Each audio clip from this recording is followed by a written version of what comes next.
दिवा एक जंक्शन चरित्र आणि चारित्र्य पुस्तकाचा प्रकाशन सोहळा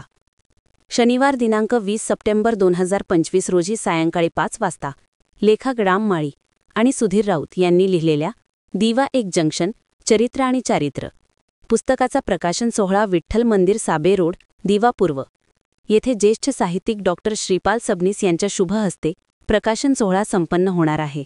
या सोहळ्याचे आयोजन साऊथ इंडियन इंग्लिश स्कूल व रेनबो इंग्लिश स्कूल दिवाचे शिवा अय्यर सर, सुधीर राऊत सर आणि सिनेरामा प्रकाशनने आयोजित केला आहे।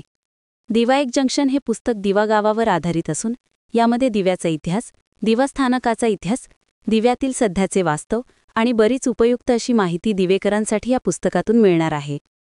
या प्रकाशन सोहळ्यास प्रमुख पाहुणे म्हणून भाजपाचे माजी मंत्री जगन्नाथ पाटील, ठाणे महानगरपालिकेचे पहिले सभापती आणि अष्टपैलू दादा गोवर्धन चांगो भगत, दिवा जंक्शन स्टेशन मास्तर मनोज कुमार गुप्ता, कल्याण डोंबिवली लोकसभा मतदारसंघाचे खासदार डॉक्टर श्रीकांत शिंदे, कल्याण ग्रामीण मतदारसंघ ठाकरे गटाचे माजी आमदार सुभाष भोईर, भाजपा प्रदेशाध्यक्ष डोंबिवली विधानसभा भाजपाचे आमदार रवींद्र चव्हाण, कल्याण ग्रामीण मतदारसंघ मनसेचे माजी आमदार राजू पाटील, ठाणे महानगरपालिका माजी उपमहापौर रमाकांत मडवी, स्थानिक नगरसेवक, समाजसेवक, ज्येष्ठ नागरिक इत्यादी मान्यवर आमंत्रित आहेत। तसेच कलाक्षेत्रातील उपस्थित पाहुणे म्हणून विनोदी अभिनेते जॉनी रावत, प्रसिद्ध गायक दादूस, ज्येष्ठ लेखक दिग्दर्शक अनंत सुतार आणि जनादेश टीव्ही न्यूज चॅनलचे संपादक मंगेश प्रभुलकर, महाराष्ट्र टाइम्सचे पत्रकार श्रीकांत सावंत, सकाळचे ज्येष्ठ पत्रकार संतोष भिंगारडे आणि दिवा पत्रकार संघाचे अध्यक्ष संतोष पडवळ, सचिव अमित जाधव उपस्थित राहणार असल्याची माहिती लेखक राम माळी यांनी दिली आहे।